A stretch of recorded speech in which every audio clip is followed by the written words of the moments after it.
Mr. Dabalina, Mr. Bob Dabalina. Speaking of jingles, now you got another one stuck in my head because, like, in the South, Subaru is not a thing. Really, I mean, there are some. I mean, it's a thing, but they're not popular like they are in New England, even though they're shitty cars and they shouldn't be popular. Oh my God! Don't air you. Actually, I had a very scary experience with my Subaru today, so I shouldn't be like. I had a very scary pieces of shit. But we did have a jingle in the South where they tried to sell Subarus in the South, and it was like, Subaru, Subaru, we're going places in the South. Subaru, Subaru. Oh, man. And how did that go over? Not well.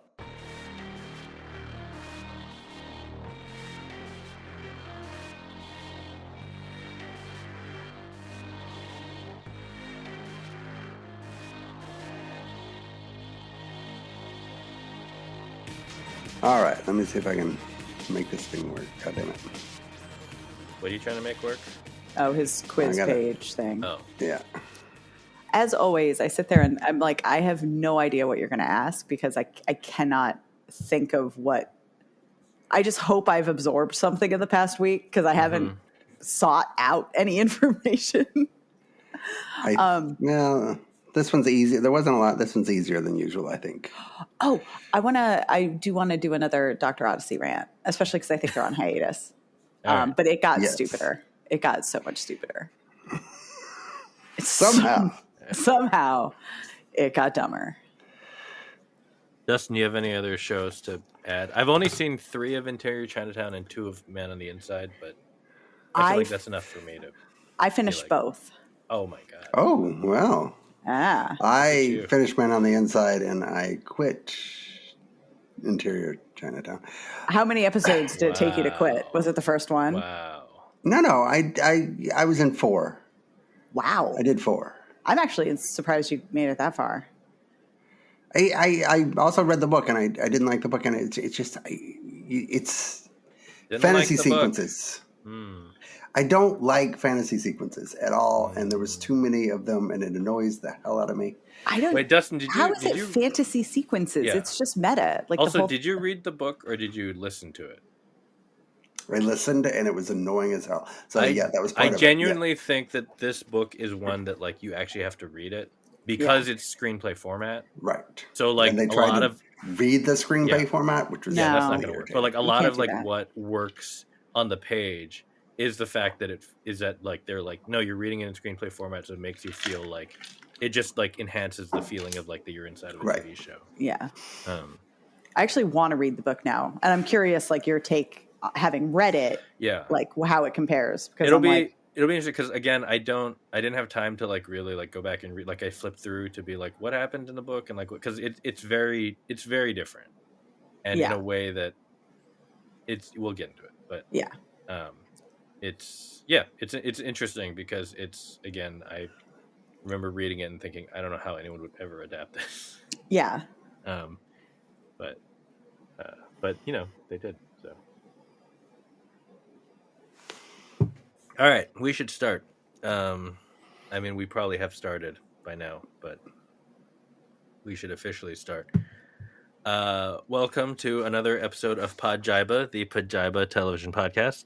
I'm Podjiba comedy editor Dan Hamamura. Dustin's mouthing something. He's muted himself now. With me, as always, Podjiba managing editor Tori Preston. Hello, Dan. Hello, Tori. And he's known as Old Dick Stabbing Dustin. Dustin rolls. I was talking to myself when I was mouthing. I was mouthing to myself to remember to hit mic when I take a drink because I have ice in my beverage tonight. Because I'm back to the grape. I really loved it. It's become my drink like every day because I just tried it here 2 weeks ago. Yeah.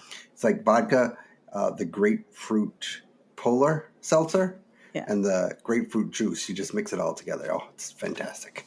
So you're drinking vodka every day? Just a little. Just a little. How much is just a little, Dustin? Yeah. Like a shot.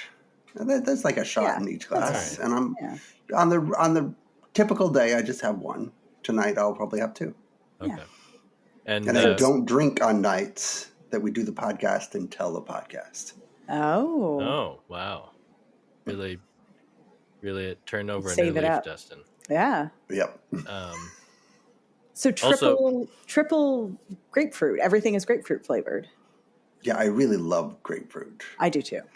I'm not judging. I'm just like, you could always toss in a tangerine flavored something, like change up the seltzer Sure. flavor, see what happens.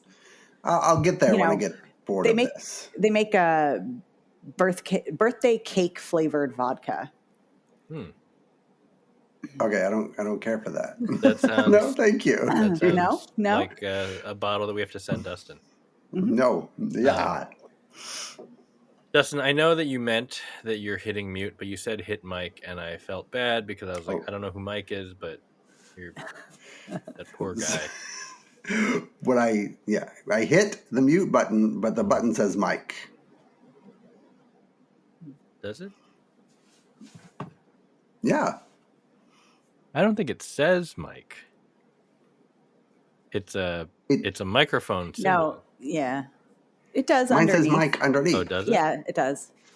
Where does it say it? Underneath the button. Underneath the button. I don't see words underneath my buttons. Really? So the hang up phone doesn't say leave? Hang up phone. Oh, you're looking over there. I was looking on the side. That's why. Yes, you're right. It says Mike. Congratulations, Dustin. For once, you're telling the truth. Let's see if he can continue it through the game. Probably not. Tori, what are you drinking?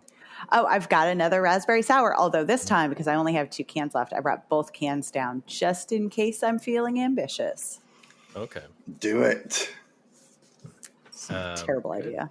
As for me, I have the last of the Redwood Empire whiskey, the bourbon, which is not from Kentucky, but from somewhere in Northern California for some reason.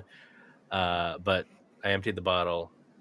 That doesn't mean that I'm drinking a ton. It just means that that's all that was left because whiskey disappears in this house somehow. The cat. Yeah. It probably is the cat. She's been very happy recently. That explains it.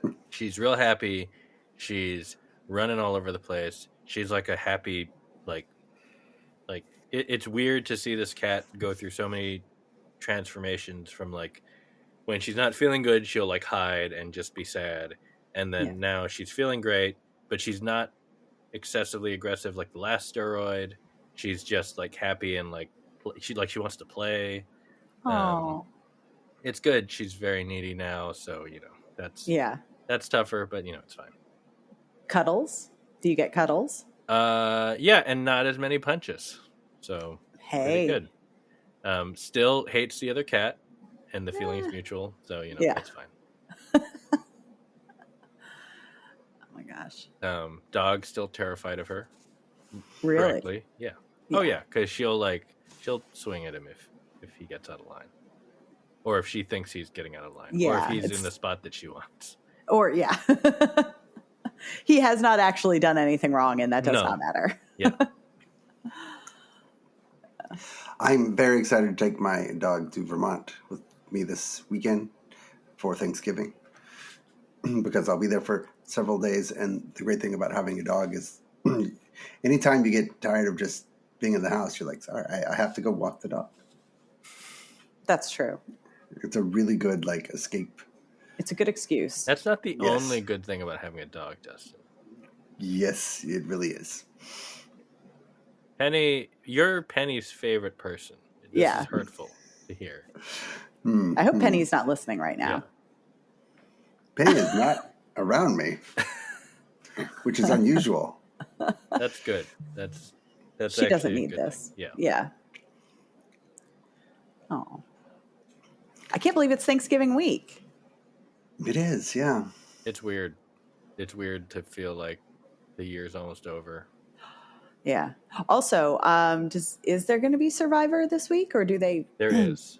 There is. Yeah. So I'm going to have to figure out how to watch Survivor with my mom in the house. But they always end up, for some reason, that Wednesday episode before Thanksgiving always ends up being sort of a lame episode. It really does. It's usually sort of like an expected elimination. You're like sort of a boring. Meaningless episode. Oh, So so you're should saying we? that we don't have to watch it? No, should we Oh, no, place you bets should on who it definitely would watch be? it. Like, who would be the expected elimination this time? Oh, that's a good question. That is, I think, after Caleb, I feel like maybe Sue's next. You mean Gabe? Gabe, yeah. Why did I say Caleb? I mean, look, it should be Kyle, assuming he doesn't get the immunity, but you can't assume that because he keeps doing it. Right, and that would be a terrible Thanksgiving episode. But wouldn't it be Genevieve? I don't because know. she almost. Right.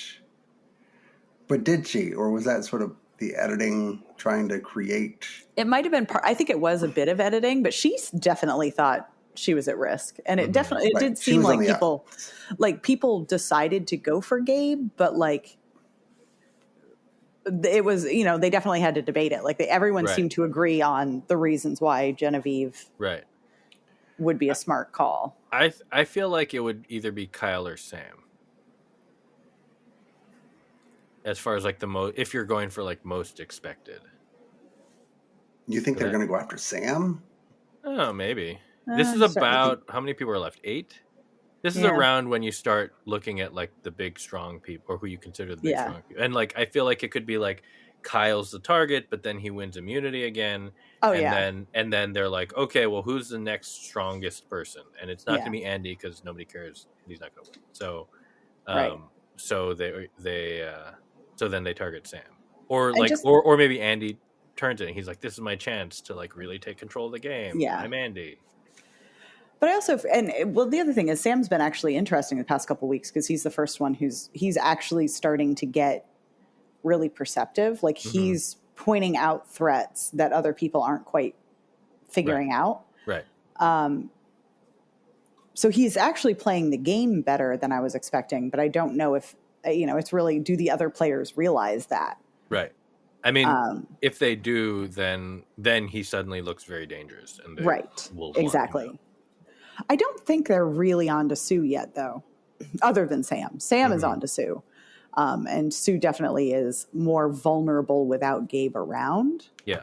But I don't think that she herself is coming off as a threat yet. Right. Well, she desperately wants Kyle out, and Kyle might want to, if he wins, try to get her out. Kyle he seems to take his immunity and just go with the flow. Like he's not making moves, which is a problem because I guess he doesn't have to, because if he gets it to the end, the only way he's getting into the end is if he continues to win immunities, and he keeps winning immunities. So he could theoretically get really far doing that. Yeah. But, we always think about you have to prove that you've done something strategic. And his only strategic thing will be I kept protecting myself. Yeah. And it was impressive because this week's challenge was not a particularly Kyle-like challenge. Right. Yeah. I did not think that he could pull this one off. No. And Sue is the montage of, I like how we're just doing Survivor now. We haven't even done the game. Fine. We can talk. We'll do the game after. I do love that they did the entire montage of just Sue shit talking Kyle. She looks so unhinged. And I love that vendetta. And I'm like, is she going to blame Kyle for the fact that Gabe got out? Like, is she going to know that Caroline, because that's the thing. Caroline went for Gabe. Right. And that's her closest ally. Is Sue going to turn her wrath toward her, closest ally, or, because Sue just seems to hold vendettas. Right.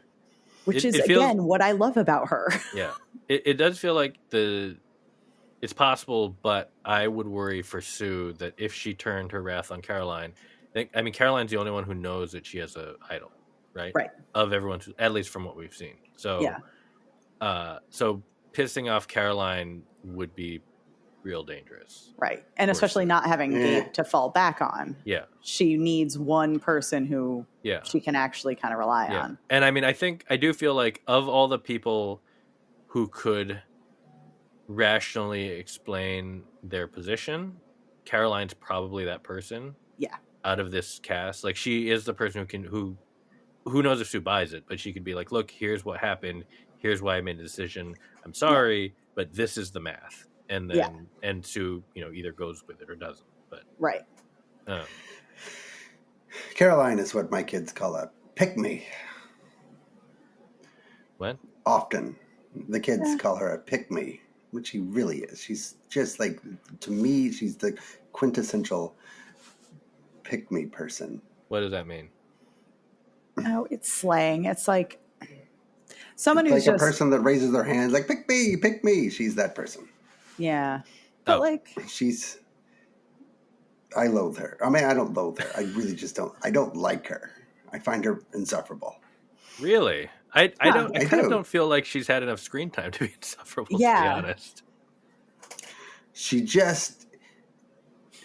feels like a know-it-all. And I don't know. I don't get it. She's like, I think she's smarter than she thinks she's smarter than she actually is. I think that's true. I was hoping for more from her. Like, I think that once the first few times you kind of got to hear her talking kind of strategy, like her first few confessionals, I was like, oh, I like she's got a head on her shoulders. Like, I was kind of excited to see what she did. And I think that she hasn't been exciting to watch. She hasn't done much. Yeah. I do think she still has, a pretty good eye for the game, like what's going on, but she doesn't necessarily always do anything with the information. Like, I wish she was a more bold player. Right. She's using the information to survive and maybe shape things kind of the way she wants, but it's not like she's like, oh, with this information, I can take control. No, she's sitting back and just like, she's looking at it purely which is fine. Like, it's Survivor. Like, I don't know if were she to make it to the final 6 or final 5, would she kind of kick into gear? Right. Or would she actually be kind of at a loss without more people around to kind of more data to be managing kind of? I mean, it does feel like she's, because she has a good enough read on the game, I do feel like she, and actually Sam too, are both in a position where they're in the position to take the leap when they need to. That doesn't mean that they can or will, but like versus like Genevieve, who might be moving too early. Yes. Because Genevieve's moving in the way that gets you eliminated at like 6. Yeah. Genevieve had a good thing going for a while where she really did seem like she was operating from the shadows and making big moves that weren't putting targets on her back. But the last one, like the Saul vote, definitely, like everyone saw exactly what she did, and it was more than needed to be done.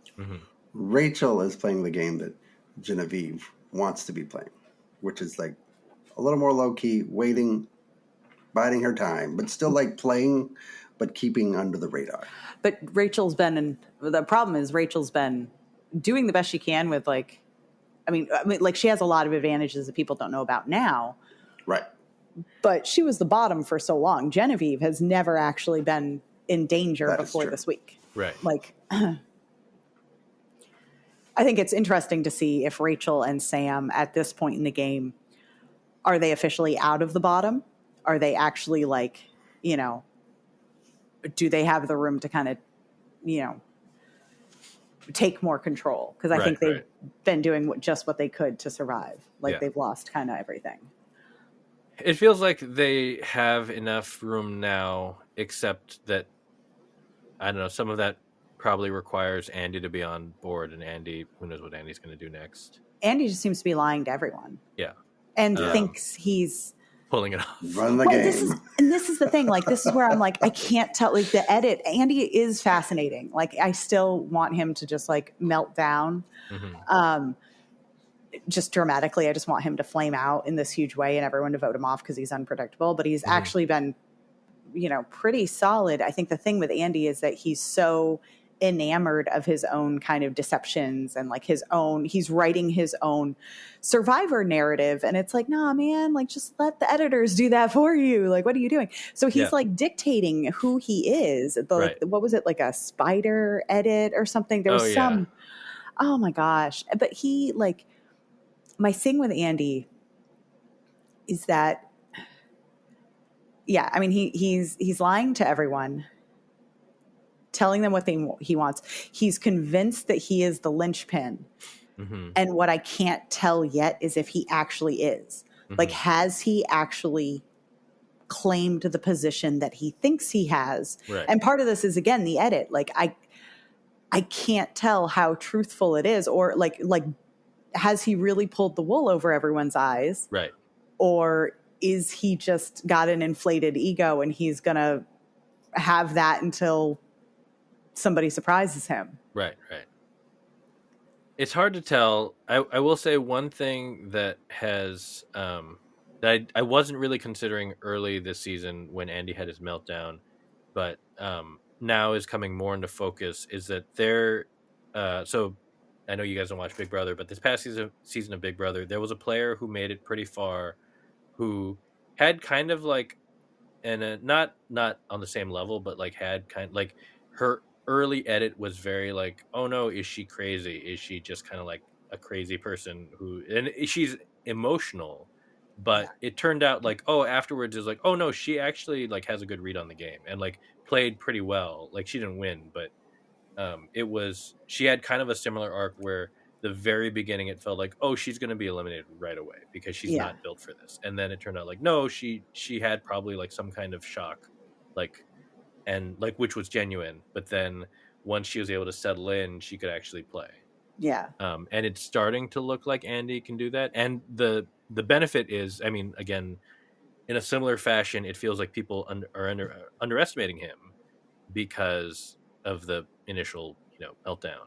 Right. So it's like, are they underestimating him more than he deserves so that he actually is like pulling everything off, or is that just kind of masking the fact that like they're onto him, they just haven't done anything yet? Because he's still like a valuable number, right. And that's the thing. Everyone banks on having him on their side come to a vote. So and nobody seems to hold it against him if he like waffles. Like Sam is still operating like they're friends. Everyone is treating him like an ally, right. which I am impressed by. Like he's doing, I think, what Teeny tried to do, like in the sense of being kind of actually pulling off being friends with everyone. And yet that turned around and kind of bit Teeny. Right. Because now no one takes her seriously and everyone betrays her. Right.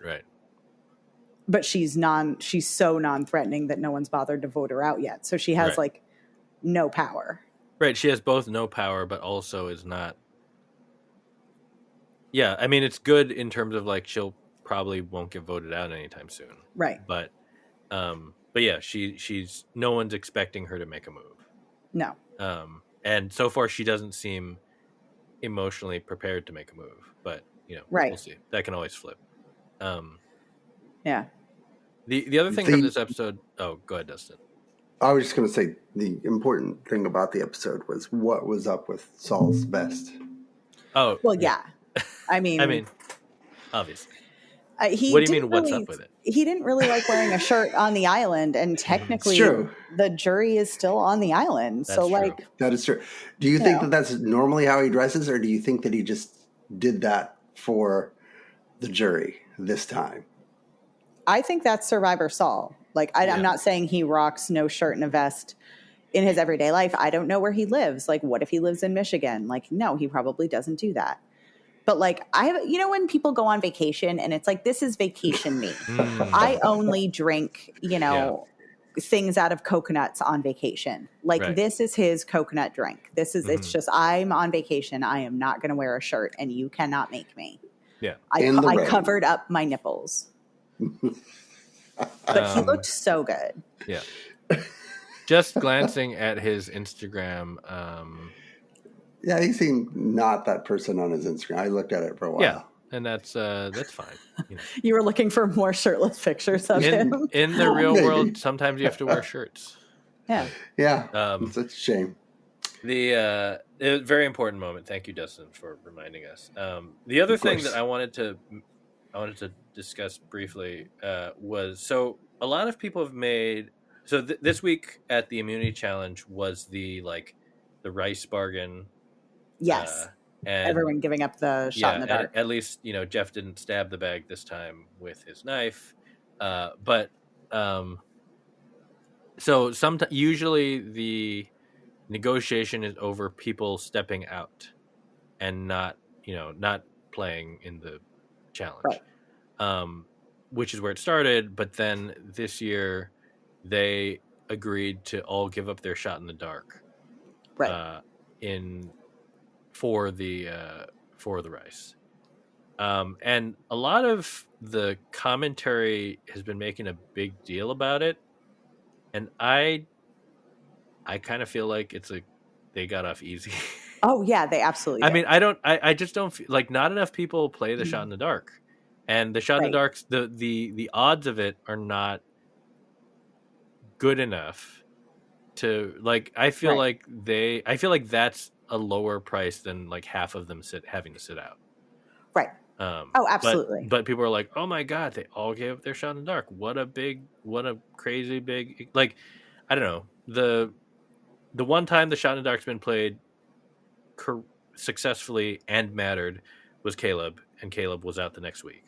Right. The Rachel's play this year, which also meant she didn't have to give it up because she'd already used it.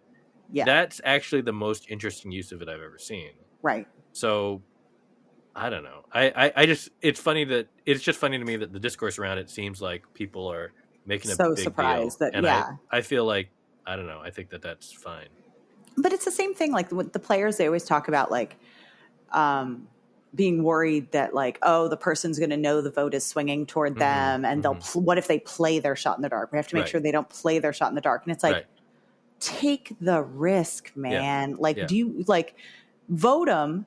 Like, yeah, okay, granted, it would be great if they didn't, but like, they act like it's the end of the world if someone plays their shot in the dark, and it's like, it's not. It's a very slim chance that it's going to screw up and throw the vote at one of you. Like, it's like they're not that useful. Yeah. But what Genevieve said about it, where it's like, when you feel like you are on the chopping block, almost like the illusion of having a last resort is comforting. Like she wishes she had it in that moment when she thought she was actually in danger of being voted out. Right. And that's what I think it is. It's just knowing that you have something in your pocket. Like even the people who are never going to find an actual idol, they feel like they have some advantage. Right.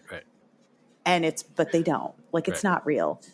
I always wish like one thing that would be nice is at the end of the season, like during the reunion or something, if Jeff actually said, okay, so here's who had like a shot in the dark that would have worked. Like just like at the end went through and said, these are the players that actually had the winning shot in the darks. No, you pick it, right? No. Do you pick it there? I thought everyone has it. No, I think you pick it there. So you like turn in your whatever, and then you get to pull from. So it's always that's why it's always 1 in 6.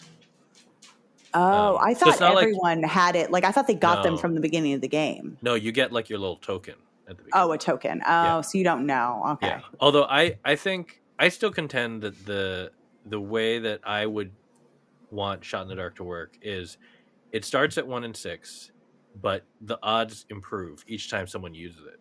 So use it the first time you're super desperate, 1 in 6.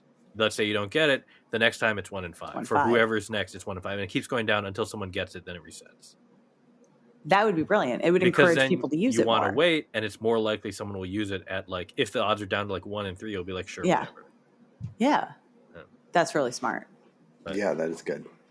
Anyway. Yeah. I mean, I agree. I think that they did a good play. I understood Sam not wanting to, given his, but I also think he did the right thing, which was like, it's not that I wanted the rice. It's that like, I wanted the goodwill of not keeping the rice from everyone else. Right. Like, I was trying to, in that moment, I was wondering if he was kind of playing it up to be like, to look gracious. Yeah. Like to be like, oh, I don't know. I could definitely use, because then it also paints himself. I think he was genuinely feeling it, but it also paints him publicly as like, I feel low status. I feel like I'm in danger. Yeah. Woe is me. I have no power. Yeah. And it maybe takes the target off your back a little bit. Yeah. I don't know. Yeah. And I think that, it also, it was interesting that this was the week that Gabe went home, Mm-hmm. considering like they made a big deal out of like, oh, well, Gabe was the one who sort of like, I did not really bully Sam into it, but he was the one vocally pushing He gave like Sam. the pep talk. He gave the pep talk. Yeah. And so like, that's kind of on him. So it really was like, did Gabe convince you to do it? And Sam's kind of like, no, like I just did it. Right. Yeah. Not necessarily giving Gabe credit for that. Mm-hmm. But, and then Gabe goes home. So, and it was interesting. Like Gabe was so confident. He really thought like he had the path to the end locked. Yeah. And everyone got him out just in time. Mm-hmm. And that's usually when you go home, unfortunately. Mm-hmm. Yep. All right. Well, we covered Survivor right away, which is great, but also it means that now we have to get to Dustin's quiz. Yes. And I've had more of my beer. Yeah. I've had more whiskey. Who knows what? I don't know. Is there even any news, Dustin? I don't know. It feels like no. It was actually Tom Sandoval's restaurant is closing. I did not include that. Good. Although I considered it. It was a harder week than normal to come up with 16 questions. But I did. And here we go. Oh, God. Dan, we'll start with you. Okay. Better known as the host of Love Connection, what original host of Wheel of Fortune passed away over the weekend at the age of 83? Chuck Woolery. That is correct. Pamela Hayden retired from The Simpsons this week after 35 years. Which character is she most famous for voicing? Milhouse. Correct. On X last week, Donald Trump Jr. pitched Elon Musk on buying what struggling cable news network? CNN? No, MSNBC. Oh. 4 Survivor cast members have been cast in the 3rd season of Traitors. Name 2. Boston Rob and Tony Lachos. That is correct. Also, Jeremy Collins and Carolyn Weiger. That should be interesting. I'm very excited to see Carolyn on Traitors. I think they'll probably get rid of Tom immediately and then probably Boston Rob early.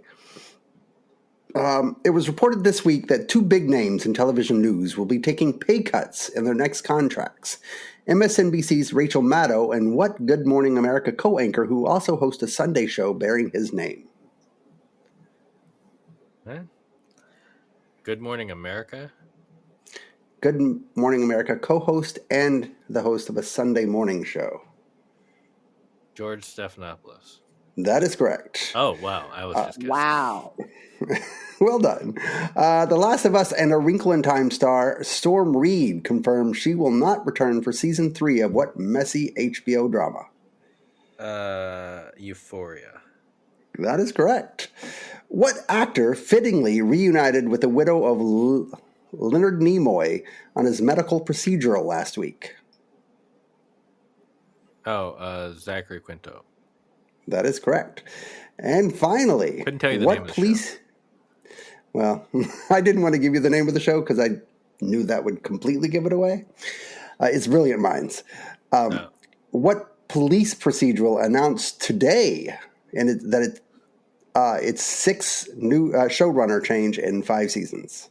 Law and Order Organized Crime. That is correct. 7 out of 8. Tori, you're going to have a difficult time tying this week. Oh, okay. Wait, what are the showrunners? So it's Olmstead, and then someone, and then Jablonski, and then Olmstead again, and then I forget who it was this time, and then Olmstead's back.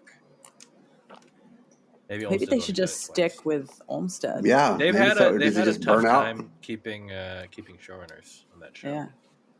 Well, it's clear, but if they just keep going back to Olmstead, is he bad or is he burnt out? No, he's running a different. I think he's running one of the FBI's.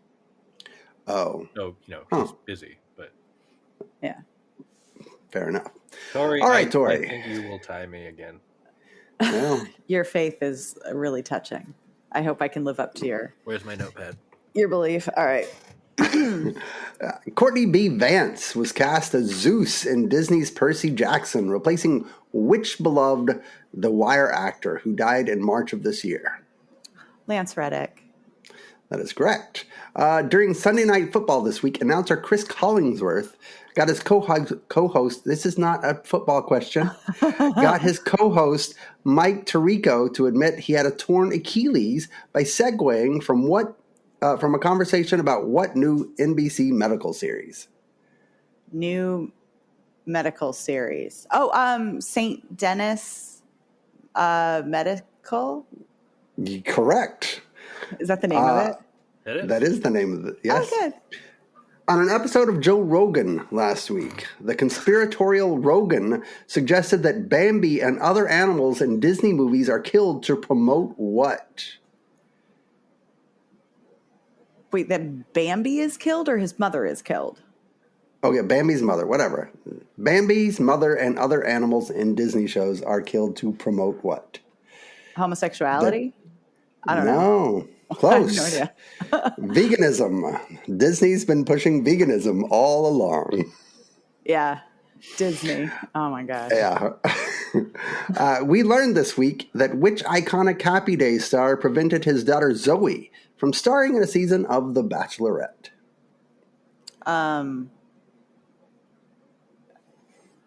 Really, one or you got. It's you a got one of 50-50 two. I shot. know. I just don't try to think of like who would be the most likely.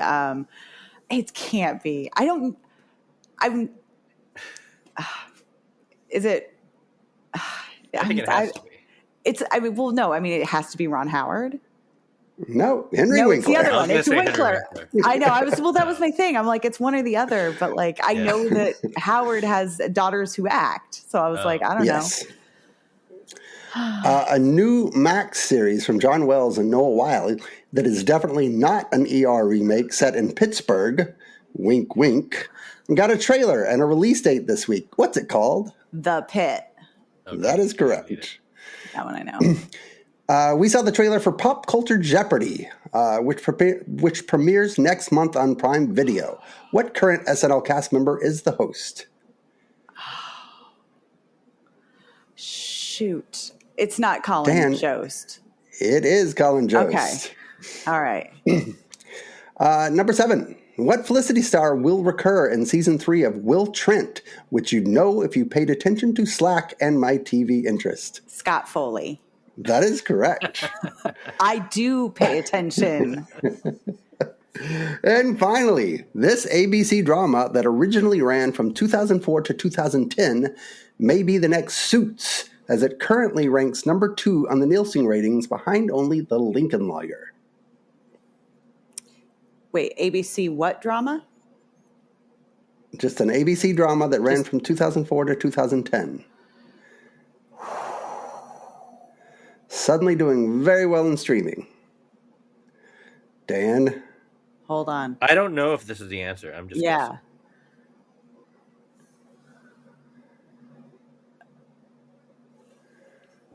Maybe. Is it Ugly Betty? I don't know if that's right, but was that ABC? Ugly Betty? it was ABC. It was ABC, but that was not right. That was it's not Lost. Lost is suddenly the second biggest show That's actually, in America. No. Lost already had like a bump. Yeah. Yeah, I think it. They're not going to reboot it. We have From. Why would you reboot Lost? Why would you do that? What are you going to do? Because we have From. Lost, more Lost, like literally. Anyway, the good news Lost is that again. Tori did not answer Ugly Betty, so tie. I definitely didn't. So tie yeah. again. Oh, she gets a tie? She got 5 out of 8. Wait. But she ties with you. I got 6 out of 8. How many did I get wrong? I got 6 out of 8. Miss Henry Winkler. Yeah. Lost. Yeah, that's 2. And Disney, Joe Rogan. I said, yep, okay, fair. I got 3. Okay. Well, I lose a point for also getting Lost wrong, so that puts me down to 6. Oh. Yeah. And then you round it. We're basically tied. Basically tied. I absolutely would have gotten Millhouse. She would have gotten Millhouse for sure. Yeah. Remember, so. you have to count all the ones that she would have gotten that I got. So Yeah. I That, would is never that have how gotten that George works? Stephanopoulos. That was great. That I was should really not good. have gotten George stuff. Oh, Yeah, actually. I shouldn't have gotten down, so deduct that one, because that was just a random, like, saying a You just name of said a someone on name. ABC. Yeah. So there you go. Tied once again. Somehow. It's Somehow. great. It's great that we tie every week. Yeah. What is your frustration level with From, Tori? Are you still enjoying it, or are you exasperated, or both?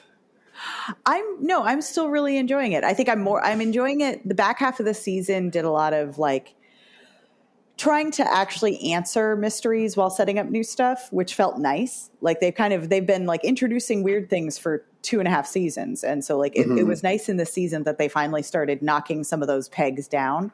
It doesn't tell you what's going on yet, but it's like, okay, we're resolving some of these giant question marks and moving on to other ones. So I felt like it was nice to feel like there was actual momentum rather than just cramming more questions into the box.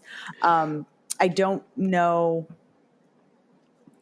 I still don't know that it's all going to resolve into something, good. And I definitely am not. I'm not saying that the resolution to some of these things that they have resolved makes all that much sense. Like they're now into past lives, marriage thing. But some of the wrinkles I think are interesting. I think that Julie being able, like a story walker, being able to like jump through time, like I think that has potential. We now have a new bad guy, a new like creepy guy who apparently can come out during the daytime, and we've seen him. He's popped up each season in different ways. So he's clearly like going to be a bigger threat. The guy in the yellow suit. Right. My issue, I actually like the story developments and I like the reveals. That has been fun. But somebody on Reddit sort of aptly said that you could watch the first 5 minutes and the last 5 minutes of every episode and get everything you need to know. And that's like the middle 30 minutes of every episode is just sort of like people. Yeah, but I don't know. I think there is some interesting stuff. I do agree. Like there's definitely times where you're just like, they spend a lot of time just shuffling pieces, and then it's like in order to like actually do things in the last 5 minutes. Like I get that. But I do think there's some interesting stuff that happens with the characters in those middle parts. And like think like with the finale, there were big kind of oh shit moments throughout the finale. But I think for me, the biggest thing was like what Sarah got up to, because she's kind of taken a back seat a lot of the time. Because like, and having her kind of step up to torture Elgin in horrific ways, but like, and as horrible like that, like it's the torture seemed to be like the big moment, but it's like, it's actually her kind of going like, I'm going to do this so that Boyd doesn't have to, because everything's trying to make Boyd break himself. But like, I've already lost my soul to this place. Like, I'll just do it. And I thought it was such a great moment, because like the idea of whether or not she's redeemed is something that's happened throughout. Like, she was used, but then she did something really like, she did horrible things in the first season, but then she became useful, and like she clearly feels terrible, and you've gotten used to her not being a threat and being helpful, and like no one's ever going to trust her completely and whatever. And so she's really just been stuck. And it was such a cool moment for her to like be dangerous again. Like, no, she is the biggest threat on this show, like among the From characters. Right. Because she has nothing to lose. And so like she still seems really sweet, but like she'll do whatever. So I really liked that thing. On the flip side, Fatima was one of the most interesting characters, like one of the real nice characters, and her storyline has just been terrible. Right. Yeah. Like, she spent the whole season whining about her phantom pregnancy. Yeah. Which and turned like, out to be weird. And she like, does it mean that she sacrificed her baby, or was it just taken from her? Does it mean that she's turning in, like, what does all of this baby thing mean? I don't know, but that was kind of cool to see, like, this is where those things come from. Yeah. That was cool. Yeah. So, yes, From very interesting at points, frustrating at others. Yeah. Still going to watch it. Oh, yeah. 2 more seasons. If they push it beyond that, I can't promise anything. Says the person who's still in like season 19 of The Walking Dead. That's true. And all of its spinoffs. We didn't even have From on our list. I'm happy about that. We didn't. I know. Yeah, it just I've still organically came out. Still never I'm seen happy. it. Can I talk about Dr. Odyssey? Yes. I think you should. Thank you. Oh my God. Okay. So I think they're taking a hiatus. So this is like a little mid-season break. And so after we dealt with the three-way, right? And then we dealt with Avery proposing that they actually just turned it into a more formal throuple. And Max and Tristan both going like, no, we're one woman guy. Like, we don't want to, we're really actually, we just want to be monogamous. And this whole thing again, being like Tristan turning it around and being like, I'm in love with you. And I remember being like, what the hell, man? You had the chef lady, the hot chef that you were dating, and you had already worked out that you're not in love with Avery. So what is this? Why have we been shoehorned back into the love triangle that I thought we had gotten out of? Well, this week, Tristan and the chef lady start trying to connect more and get to know each other and all this stuff. So he is still interested in her. I don't know what that means about his feelings for Avery. Meanwhile, Avery discovers that she is pregnant from the three-way. Oh. So she does not know who the father is. She does not know if she's going to keep it. But most of the episode was her trying to figure out how and if to tell Max and Tristan about it. And they end up being, Max kind of goes overboard with, oh, you could do this, you could totally do med school if you don't want to go, blah, blah, blah, blah. And Tristan's like, we need to just listen to her. So they handled it differently. But this also puts the brakes on what I was hoping for, which was what I was calling the thruple or nothing standoff. Because what I didn't like was that by forcing the love triangle back into existence and seeming to put it all on Avery's shoulders to choose between them, I was really hoping that the resolution of that would be that she would sit back and go, I don't want either of you. I want you both or nothing. I don't want to pick. I'm only interested in the two of you together.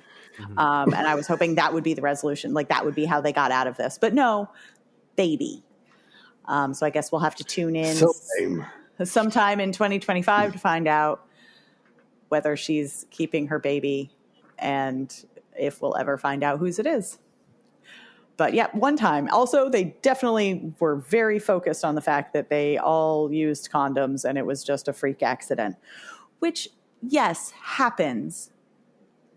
But also, maybe let's not. I always feel weird when we do the storylines where it's like, oh no, the condom just broke. Because it's like, are we telling people that condom, so why bother? Like, right. No, use the freaking condom. That's a little awkward. Also, I'm sorry, but Joshua Jackson can do a whole penis surgery. Like, he can definitely perform an abortion. Mm-hmm. So what I'm wondering, is she going to be I want an abortion, and he's going to he'll do it. That would actually. I mean, you can just take a pill, but still. Impressive way for this show to go on broadcast network. Right, on broadcast, yeah. Mm-hmm. I mean, they've gone to threesome, but now let's see you perform an abortion. Because that's the thing. Like, that's where I'm very curious, because again, this is an ABC show owned by Disney, right. Network television, right. But Ryan Murphy. So how far can they go? I don't see Avery having a baby unless just because I don't see the show suddenly being like, and there's a baby on board. Right. That's just not we have never seen kids on this cruise ship. And it's a cruise ship. I thought the whole point of cruise ships was that people took their kids. Like, they have never done this on the Odyssey. So they can always, she could just have a miscarriage. She will probably just have a miscarriage and it will resolve it without her making a decision. But if they actually did the abortion, I think that would be really interesting. I'm sure that they've done them on Grays, but they were probably always like emergency abortions. Right. It'd be nice to see someone just do it because it's their choice. Because it's their choice. And she wants to be a doctor, right. And she's not ready and doesn't actually. And again, is not in, or hear me out. I only want to have this baby if we're a throuple. 2 daddies. But also, Both of them said they wanted a wife and kid. Here you go. Got the kid. Then they can both raise the kid while she does med school. Yes. And you've got a my 2 dads situation. Exactly. So I'm up for either. But what abortion laws apply in the ocean? We would have to go to maritime law to figure that one out. It's always maritime law. It would be so much on the fun ocean to get a maritime lawyer in. It is worth noting that the main storyline this week was about it was a cruise where they did like a scavenger hunt with rubber duckies. Yes. And then there was a guy who got pica because he kept eating metal objects.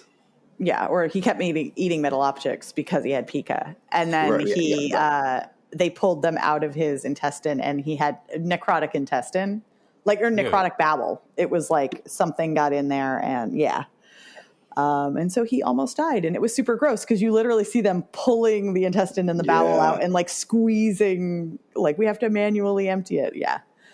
Oh, yeah. And this is a show that you both enjoy. Very much so. Love it. Gina Gershon was back. Oh, she was. I don't love it as much as I love Landman, which is Billy Bob Thornton and Taylor Sheridan's love letter to the oil industry. But do you actually love it, or do you just love Billy Bob Thornton's accent? Because, again, I pay attention to what you say on Slack. I do love it. Because, well, I mean, it's like if you could just, like, pretend it's not about oil. Although I guess Dallas was about oil. I don't know, whatever. It's stupid fun, and John Hamm is in it, and Demi Moore is in it. Oh. But she's in it the way that Morgan Freeman is in Lioness, which means she shows up for like 3 scenes every season, I assume. So far, in 3 episodes, I've only seen Demi Moore from her swimming pool saying hello to her husband, played by John Hamm, who's the real sleazeball lawyer type. Oh, no. But John Hamm and Demi Moore? Yeah. That's the sort of off-screen romance I could get behind. Like, she needs to get her. I would love that. They're good for them. I find the Ali Larder and Billy Bob Thornton, they're exes who still have a kid together. But their relationship is also fascinating in a very Southern white trash kind of way that I just absolutely adore. I don't know. It's a stupidly fun show, even though Taylor Sheridan takes himself entirely too seriously, which is part of the fun of the show, is how seriously he takes himself. But so Yellowstone was about the rich rancher guy and his family. Mm-hmm. So what is Landman about other than oil? How does the oil figure into the white trash? Well, the Landman is sort of like the guy who he's like the fixer of this oil well that they're running. So you have the working class people who are basically risking their lives every day. And Michael Pena is in the first episode. And Kyle Chandlered him. Kyle Chandler was in the first episode of the Jeremy Renner show, the mayor of Kingstown. Yeah. Gone within half an hour, he's killed. Michael Pena is killed in the first episode of this. And you're like, fuck, I thought Michael Pena was going to be in the show. Yeah. But so there's a lot of class stuff in it, which is also interesting because you've got the fixer, you got John Hamm, who represents sort of the Taylor Sheridan hates corporate goons, which I appreciate. And he likes working class people, which I also appreciate. I just don't appreciate how self-righteous he is about it. Especially considering he has not been working class for... Oh, yeah. How long now? For sure. Now, Tori, you don't understand. He doesn't actually have any money because all of that money is to pay for the ranch that he saved. That he writes shows in order to make them film on his ranch, so they pay for the ranch. That's for the ranch. Right. It's not for him. He goes into that room and comes out with scripts after 8 hours. Correct. It's to save the cows. But like not during a writer's strike, obviously. He would never write during a writer's strike. Of course not. He would never develop multiple television shows that came out of nowhere during the course of a writer's strike. Definitely not. No. My only question about this show is I didn't know that Ali Larter was in it until you mentioned her, I think, on Slack, Dustin. And it made me wonder if she is the same character that she was in Varsity Blues. But it's just her. It's like that girl grew up to become this woman somehow. Exactly that, yes. Oh, and you can tell the whole time that Taylor Sheridan saw and loved Varsity Blues because this is exactly that character. Oh, yeah, yeah. I wonder if his next show he'll get Adrian Palicki. Like just get... Maybe. Because that would make sense. Yes. I don't know what else he's got left. He's got the military. He's got the oil men. He's got the ranchers. Miners. Has he done Miners yet? I guess he hasn't. So I guess we're going to do a show about coal. It might be too dirty. I can see him as not like interesting enough. Oil people are pretty dirty. Yeah. But it is interesting because he does have, he has a lot of people of different socioeconomic backgrounds and a lot of people of different races, but also Taylor Sheridan writes them all. Right. Yeah. I mean, Dustin, a good writer can write anything. Yeah, sure. So don't worry about that. Is Taylor Sheridan a good writer or just a confident, prolific writer? I mean, look, Dustin, these shows do numbers. They keep on. Yeah, they do huge numbers. So what's the? So I mean, like scoreboard. You can't say his confidence is unfounded. Yeah. Okay, I guess so. I mean, Taylor Sheridan is the Ryan Murphy of Paramount Plus. He is, and I don't know which one. I think I liked. I mean, I like Taylor Sheridan's shows more, but as a person, who would I loathe the most? I could not tell you. Dustin, we don't know anything about what they're like in real life. I'm still not convinced Ryan Murphy isn't a collective of writers all operating under one name. I mean, Ryan and Murphy is Murphy, at least yeah. two people. Yeah. There is no Ryan Murphy. We are all Ryan Murphy. Yeah. That's how it works. Anyway, that's Land Man. Land Man. It's a blast. Well, we've got a few minutes left. So we have A Man on the Inside and Interior Chinatown. I feel like we all actually watched A Man on the Inside, or some of it, at least. Yeah. Did you get to episode 6, Tori? I finished it. Oh, yeah. I've heard that episode is emotionally rough. And it was good that I was sweating a lot because it would disguise. It didn't disguise my ugly face, but... I will be honest. Because you warned me about episode 6, I kind of knew it was coming. I knew something was going to happen. But then I just started getting emotional in episode 5, and just what happens with, like, I don't necessarily just sob for a moment. I will suddenly, like, it's like I hit a tipping point where a show is somehow just touching to me, and then it stays touching for the rest of, and I binged like the end of the show, like the last half, whatever. I think I watched like 2 or 3 episodes, and then in the next night just watched the rest of the show. So I started sometime in episode 5 just gently crying, and that continued all the way through the end of the show. So it is really that kind of show, and it's just like a very sweet show. Yeah. And funny, it's not like, it wasn't, it's just, it's funny and sweet and great and nice. Yeah. It's definitely got that Mike Shore sensibility, which makes sense because he created it. Yeah. I haven't gotten that far in the show yet. I'm only 2 episodes in. The thing that I was struck by was, because it's not, at least based on the first 2 episodes, there wasn't anything that really like struck me as exceptional, if that makes sense. Like it was all well done. It was all like you can see like, oh, there are obviously very talented people involved here. Yeah. Even like the visual of it, the way that like the sets are kind of designed and everything. I was just like, oh, okay, this feels like Mike Shore. This feels like, a show that I want to keep watching. Yeah. I feel like the difference is that, or the thing that really, obviously, I'm going to continue, but the thing that struck me was that like they have small moments, even in the first couple episodes, where like Ted Danson just does something, and you're like, oh, right, like he's making me care, even though I don't know anything yet. Yeah. And I think like a lot of it just comes like you get to know the characters and you love the characters. And so like when I think about like laughs per minute or whatever, like no, like The Good Place is a funnier show. Brooklyn Nine-Nine is a funnier show. Like they're like those were really exceptional and in a lot of ways innovative. Like they were great comedies.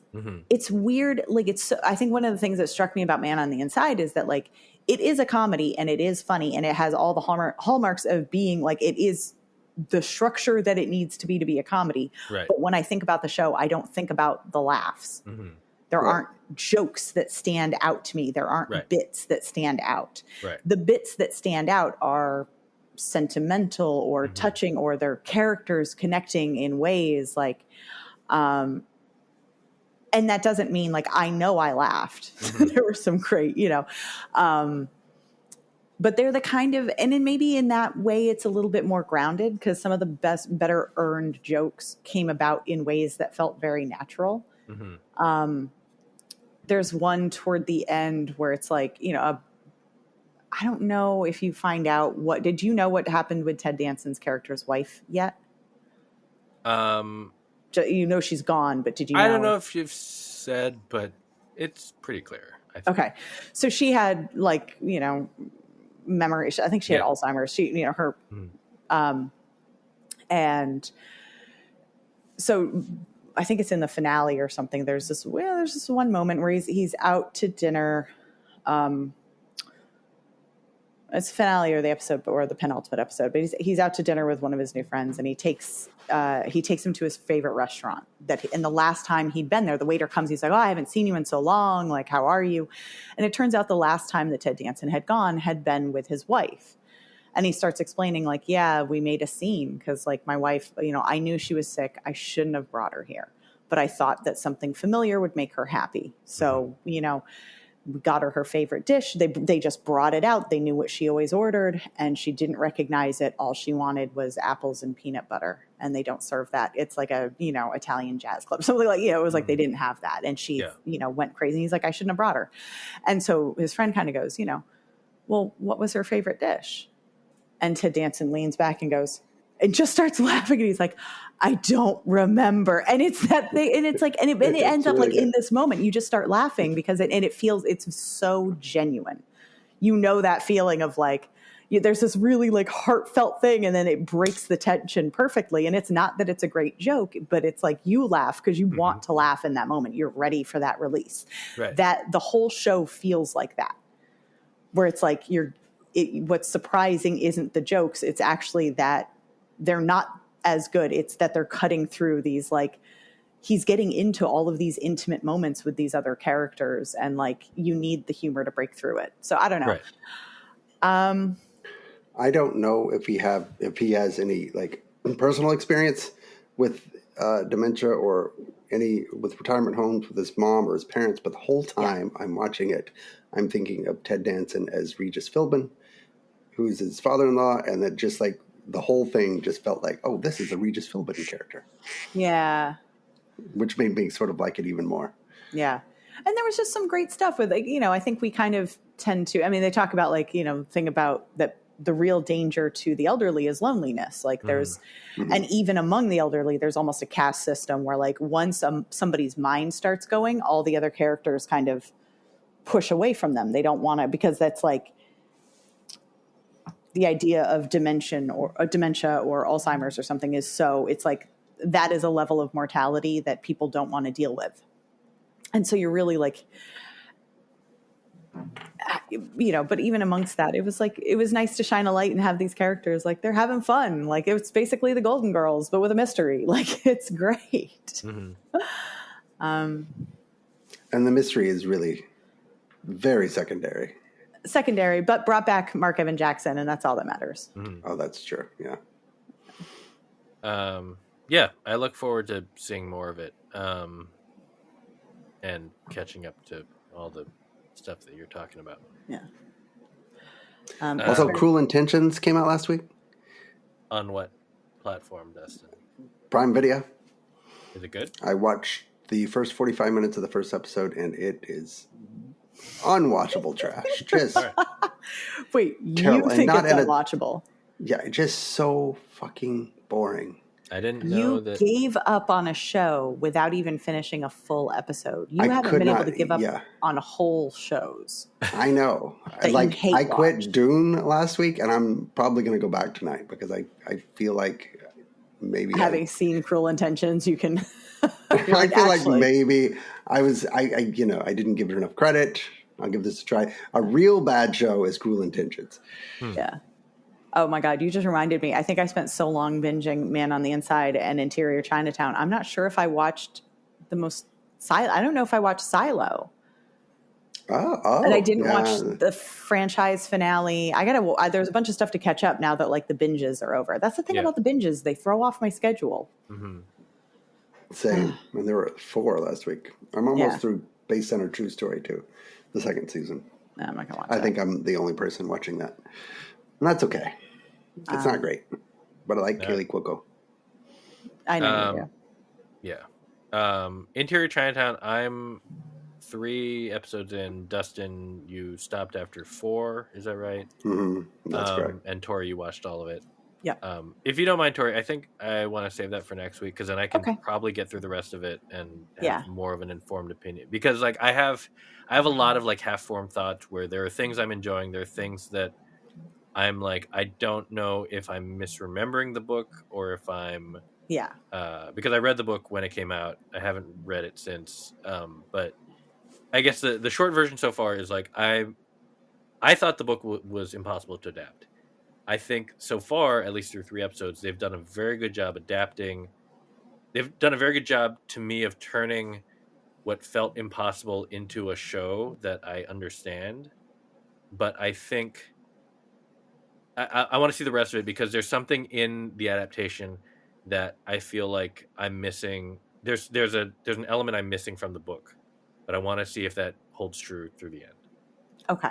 Um, Yeah, I'm really interested to hear because I have not read the book. Yeah. So I'm very interested to hear like your comparison, like how it stacks up, or what's going on. Because I really enjoyed the show. mhm.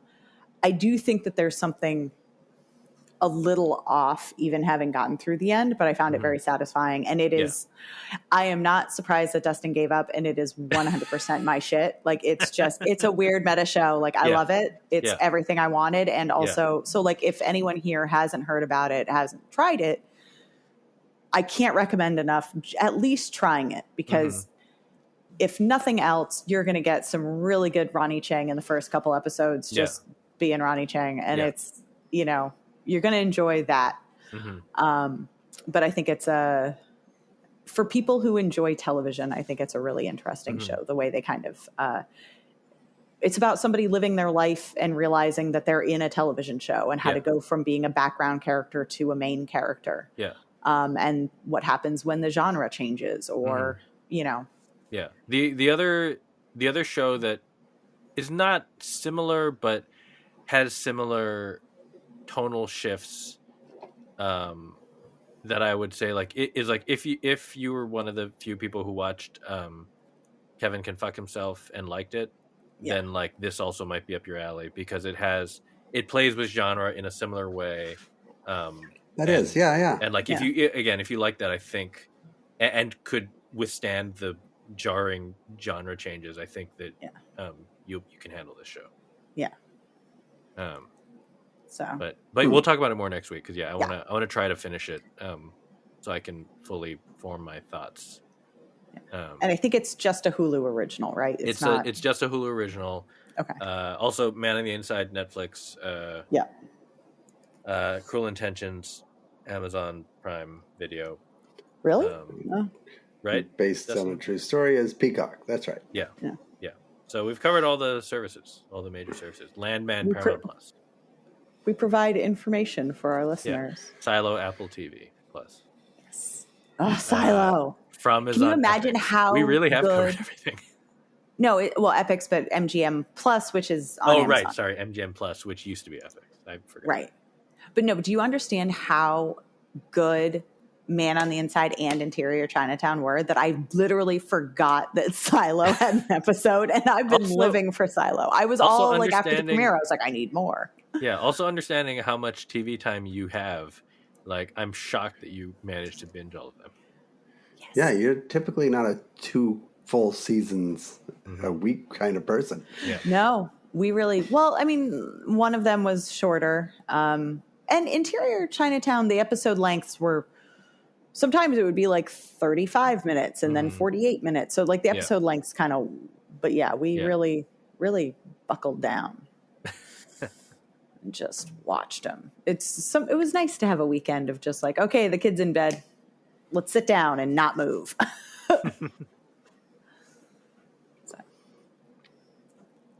All right. We did it. We did it. About a lot of television. A lot of TV. Yeah, a lot of TV. We went out of order, tied at the game again. Great job, everyone. Happy Thanksgiving. If you're in America, if you're Canadian, I guess it was last month or something. I don't know. Whatever. We'll be back next week. Your tariffs are going up to 25%. Who gives a shit? Yeah. Well, no, our tariffs. Dustin. Our tariffs on your stuff. And we're gonna pay them. Oh yeah. Yeah. They don't. Yeah, it really does. It's gonna be good times. Yeah. Anyway, we will be back next week. Have a good night. Good night, everybody. Good night, everybody.